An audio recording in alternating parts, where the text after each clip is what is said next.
Warahmatullahi wabarakatuh. Perkenalkan, saya Angelina Vitasari, NIM 431142073 dari Kimia 20B. Pada kesempatan kali ini, saya akan menyampaikan salah satu materi dari mata kuliah Praktikum Kimia 1 dengan dosen pengampu yaitu Dr. Sri Haryani, MSI, dan Dr. Sri Kadarwati, MSI. Materi yang akan saya sampaikan adalah pengenalan alat laboratorium dan teknik laboratorium. Yang pertama adalah pengenalan alat laboratorium. Tujuannya, mahasiswa memahami fungsi dan cara penggunaan alat-alat dasar di laboratorium kimia. Peralatan laboratorium adalah mesin, perkakas, perlengkapan, dan alat-alat kerja lain yang secara khusus dipergunakan untuk pengujian, kalibrasi, dan/atau produksi dalam skala terbatas. Peralatan laboratorium ini dibagi ke dalam 3 kategori. Yang pertama adalah peralatan kategori 3, di mana peralatan yang cara pengoperasian dan perawatannya sulit, resiko penggunaannya tinggi, akurasi atau kecermatan pengukurannya tinggi, serta sistem kerja rumit yang pengoperasiannya memerlukan pelatihan khusus atau tertentu dan bersertifikat. Yang kedua adalah peralatan kategori 2, di mana peralatan yang cara pengoperasian dan perawatannya sedang, resiko penggunaan sedang, akurasi atau kecermatan pengukurannya sedang, serta sistem kerja yang tidak begitu rumit yang pengoperasiannya memerlukan pelatihan khusus atau tertentu.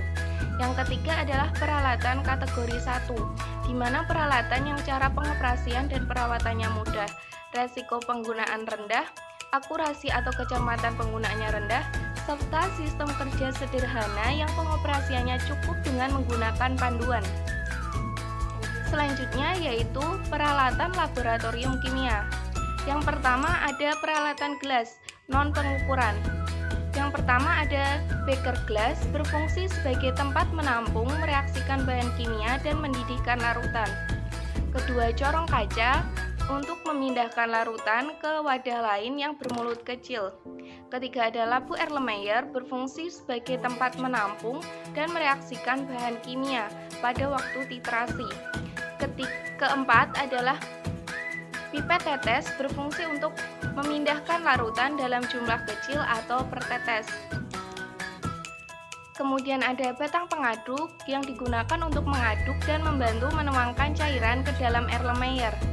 Selanjutnya ada gelas arloji untuk menimbang bahan berupa padatan atau pasta. Kemudian ada botol timbang untuk menyimpan bahan cair yang akan ditimbang. Kemudian tabung reaksi digunakan sebagai tempat mereaksikan dua larutan atau lebih. Selanjutnya ada peralatan gelas dalam pengukuran. Yang pertama ada pipet ukur untuk mengukur larutan dengan ketelitian tinggi dan memindahkan larutan. Kemudian ada gelas ukur untuk mengukur larutan dengan ketelitian sedang. Ada pipet filter untuk menyedot larutan dengan memakai pipet. Biasanya pipet yang digunakan adalah pipet volume atau pipet ukur. Yang selanjutnya adalah pipet volume untuk mengukur volume larutan hanya satu skala atau ukuran. Kemudian ada statif, utility clamp, clamp buret, dan buret, di mana statif berfungsi untuk meletakkan buret, utility clamp untuk menaruh alat yang mulutnya besar, clamp buret untuk menjepit buret, dan buret sendiri sebagai tempat titran dan mengukur volume titran yang dikeluarkan dengan ketelitian tinggi. Selanjutnya ada alat-alat laboratorium non-gelas. Ada plat tetes digunakan untuk menguji suatu bahan dalam jumlah kecil, biasanya untuk menguji suatu bahan pH tertentu. Selanjutnya ada peralatan non-gelas. Yang pertama ada plat tetes digunakan sebagai tempat untuk menguji suatu bahan dalam jumlah kecil, biasanya untuk menguji pH. Kemudian ada porcelain crucible dan covernya atau tutupnya, digunakan sebagai tempat untuk reaksi kimia yang membutuhkan suhu tinggi. Selanjutnya ada evaporating dish untuk menguapkan pelarut, dan alu dan mortar untuk menghaluskan zat yang berbentuk kristal.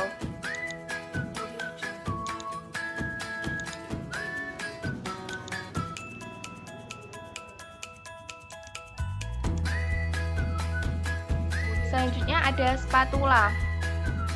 digunakan untuk memindahkan atau mengambil bahan kimia dalam bentuk padatan. Kemudian ada rak tabung untuk menempatkan tabung reaksi, pembakar spiritus dan pembakar bunsen untuk memanaskan medium, mensterilkan alat-alat dan memanaskan larutan atau cairan. Selanjutnya ada tang krus untuk mengambil crucible, botol semprot untuk menyimpan aqueous dan membersihkan antara cairan dan padatan. Kemudian ada kertas saring untuk menyaring larutan dan penjepit tabung untuk menjepit tabung reaksi ketika dipanaskan.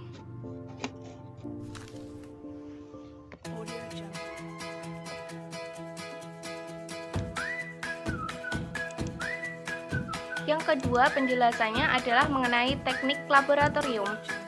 Tujuannya, mahasiswa memahami teknik laboratorium dasar yang diperlukan untuk menunjang praktikum di laboratorium kimia. Adapun teknik-teknik dasar laboratorium yaitu yang pertama menuangkan zat kimia, kemudian memanaskan larutan dalam tabung, kemudian teknik pembakaran, penimbangan, melipat kertas saring, pembacaan skala pada alat ukur, cara menggunakan burette, mencium bau, metode pengekspresian konsentrasi larutan, dan pengenceran. Penjelasan yang pertama mengenai menuang zat kimia. Di sini ada dua, menuang larutan dari botol preaksi dan menuang zat padat. Cara menuang larutan dari botol preaksi adalah yang pertama, pegang botol sedemikian rupa sehingga label botol terletak pada telapak tangan agar tidak terjadi penetesan bahan ke label. Yang kedua, basahi tutup botol dengan bahan di dalam botol dengan cara botol dimiringkan untuk memudahkan melepas tutup botol. Ketiga, jika akan menuangkan, buka botol dan jepit tutup botol di antara jari. Yang keempat, tuangkan bahan cair dengan bantuan batang pengaduk. Kemudian yang kedua, menuang zat padat. Caranya yaitu pegang botol bahan dengan label di bawah telapak tangan. Miringkan botol sehingga sedikit bahan masuk ke dalam tutup botol. Kemudian keluarkan tutup botol dengan hati-hati. Ketuk-ketuk tutup botol dengan telunjuk atau batang pengaduk sehingga bahan pada tutup jatuh pada wadah yang disediakan. Kemudian yang kedua adalah memanaskan larutan dalam tabung. Caranya yaitu panaskan tabung reaksi di atas nyala api. Hadapkan tabung ke arah yang berlawanan dengan muka kita. Bukan pemanasan dimulai dari bagian permukaan cairan, bukan dari dasar tabung. Jangan lupa menggerakkan tabung selama pemanasan agar pemanasan tidak berlangsung hanya pada satu bagian saja. Ingat, jangan arahkan tabung reaksi yang sedang dibakar ke arah orang lain. Selanjutnya yaitu teknik pembakaran. Teknik pembakaran yang pertama ada pembakar spiritus dan pembakar bunsen. Cara menyalakan pembakar spiritus yang pertama adalah buka tutup pembakar lalu nyalakan. Untuk memadamkannya jangan ditiup tetapi langsung ditutup dengan penutupnya. Kemudian untuk pembakar bunsen caranya adalah lubang udara lebih dahulu ditutup dengan memutar keran. Nyalakan korek api. Bersamaan dengan itu buka keran gas. Atur gas yang keluar agar ketinggian nyala sesuai dengan diinginkan. Atur udara dengan mengatur keran agar nyala sempurna berwarna biru. Selanjutnya untuk memadamkannya putar keran sampai warna nyala api merah kemudian tutup keran gas. Yang selanjutnya adalah penimbangan yaitu dengan neraca analitik digital ataupun neraca Ohaus. Caranya yang menggunakan neraca analitik digital yaitu kita masukkan bahan yang akan ditimbang, kemudian melihat berat dari bahan tersebut yang tertera pada neraca analitik digital. Untuk neraca Ohaus yaitu caranya atur neraca sehingga jarum pada lengan neraca menunjuk pada tanda 0. Pada neraca, teknis dapat diamati dan linearnya dengan lengan kiri dan lengan kanan. Letakkan kaca arloji atau botol timbang di atas piring neraca dan atur geser pemberat sampai lengan neraca setimbang kembali. Hasilnya menunjukkan berat kaca arloji atau botol timbang. Kemudian ambil zat padat yang akan ditimbang dengan sendok yang bersih atau spatula dan letakkan pada kaca arloji. Timbang berat kaca arloji dan zat. Catat beratnya. Berat adalah selisih berat kaca arloji dikurangi dengan zat. Yang keempat adalah timbang berat kaca. Selanjutnya, timbang berat kaca arloji dan zat. Catat beratnya. Berat zat adalah selisih berat kaca arloji dan zat dengan berat kaca arloji. Kemudian kembalikan semua pelongsor berat pada posisi 0 setiap kali selesai penimbangan. Untuk menimbang zat cair bisa digunakan gelas kimia atau Erlenmeyer. Kemudian yang selanjutnya adalah melipat kertas saring. Melipat kertas saring ada dua cara. Yang pertama, cara 1 atau teknik 1, yaitu pertama lipat kertas saring membentuk kerucut. Kemudian robek sedikit sudut lipatan sekitar setengah diameter, lipat bagian luar dan bagian dalam kerucut. Kemudian kaitkan. Ketiga, basahi dinding corong dengan aquades agar dapat meletakkan kertas saring. Kemudian tempatkan kertas saring pada corong. Selanjutnya cara kedua atau teknik kedua yaitu kertas saring dilipat menjadi dua, kemudian lipat kembali, kemudian lipat lagi mengikuti garis putus-putus di sini pada gambar, kemudian lipat lagi mengikuti garis putus-putus pada gambar, kemudian bentuk akordian dari kertas saring sehingga membentuk kerucut. Cara yang kedua efektif untuk berbagai macam ukuran corong karena diameter kertas saring bisa kita ukur sedemikian rupa. Namun kelemahannya yaitu adanya lapisan ganda dari kertas saring yang dapat menghambat proses penyaringan.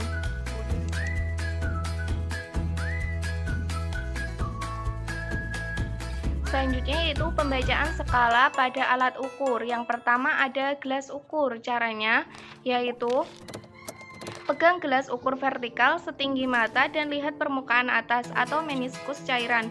Meniskus melengkung atau cekung dengan bagian yang cukup datar di tengahnya. Kemudian dapat memperkirakan volume cairan hingga sekitar 0,2 mili dengan gelas ukur 25 mili. Tuangkan cairan ke dalam gelas ukur sampai skala menunjukkan volume yang diinginkan. Kemudian meniskusnya dibaca dengan mengatur pandangan mata agar sejajar dengan ketinggian meniskus cairan. Jika pandangan terlalu tinggi atau terlalu rendah dapat menyebabkan kesalahan pengukuran. Selanjutnya yaitu pipet volume.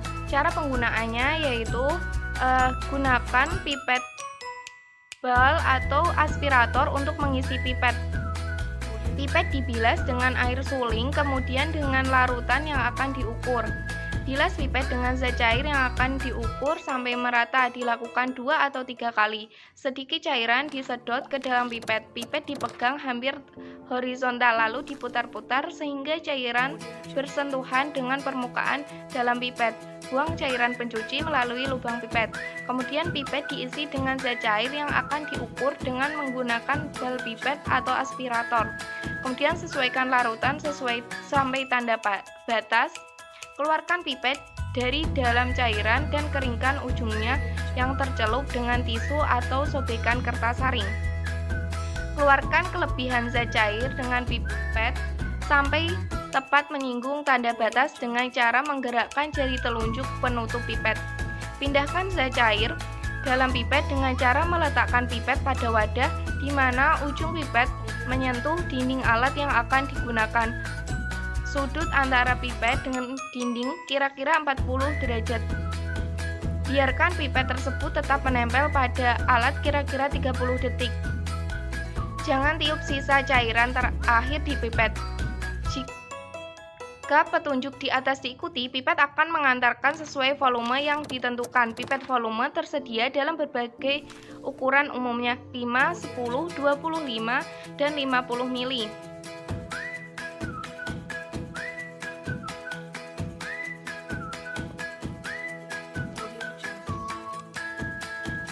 Pembacaan skala pada alat ukur selanjutnya adalah labu ukur. Dengan cara penggunaannya yang pertama adalah tempatkan jumlah zat terlarut dalam labu.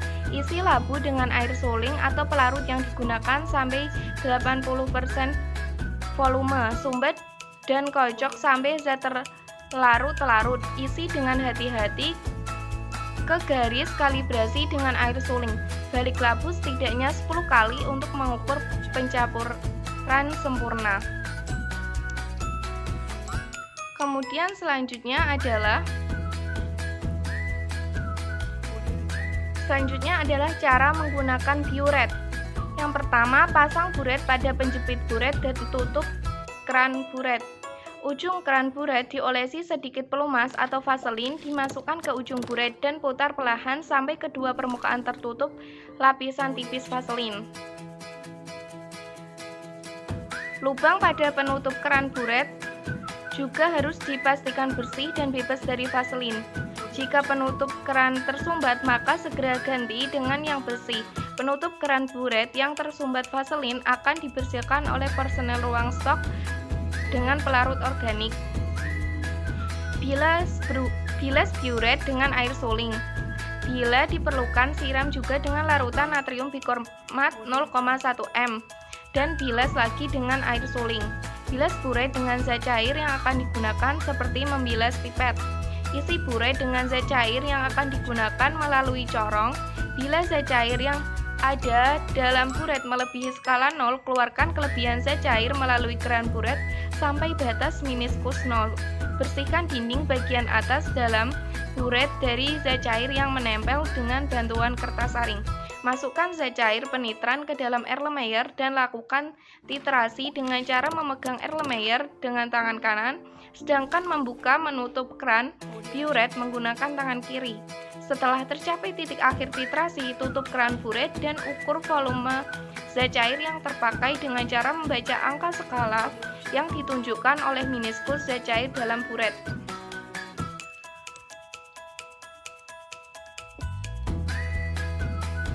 Selanjutnya adalah teknik mencium bau. Caranya, untuk mengenal bau suatu zat yang mudah menguap dilakukan dengan cara menempatkan wadah zat atau tabung kurang lebih 25 cm jaraknya dari hidung, kemudian kibaskan uap di atas tabung dengan tangan sehingga dapat tercium baunya. Selanjutnya adalah metode pengekspresian konsentrasi larutan.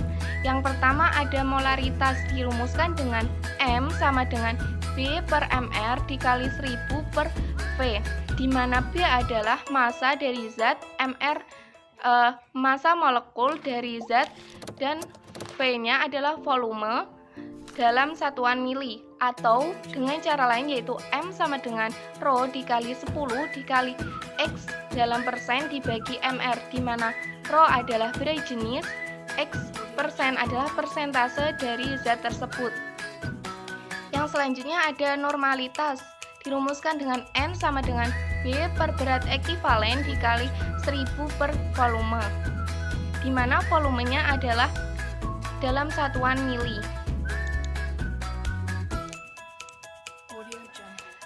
Yang ketiga ada persentase berat per berat, yaitu rumusnya berat zat terlarut dibagi berat larutan dikali 100.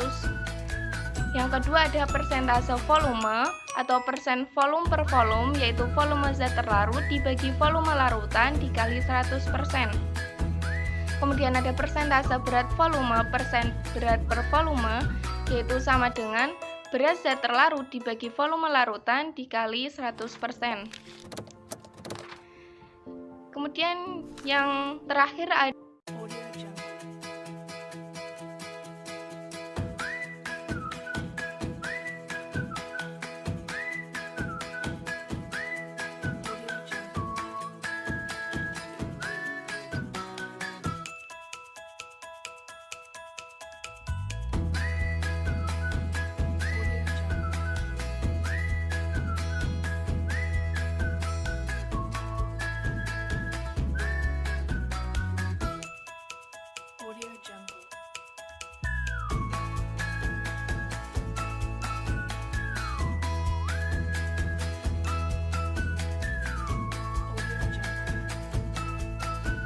Kemudian yang terakhir ada part per solution.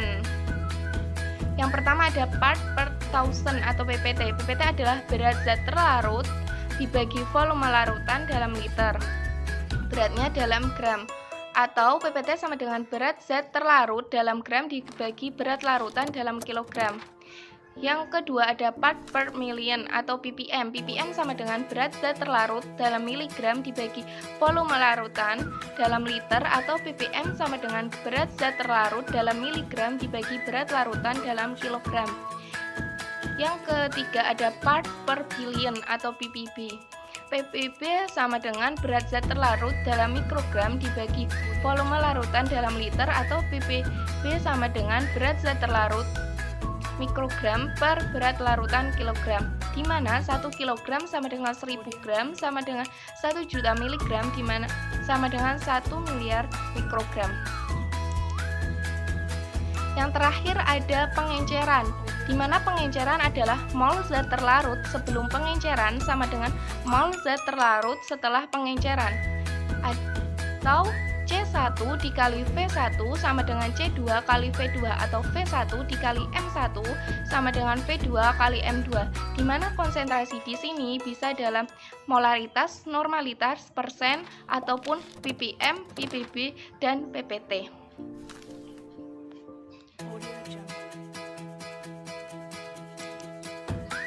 Sekian materi yang dapat saya sampaikan. Kurang lebihnya saya mohon maaf. Wassalamualaikum warahmatullahi wabarakatuh.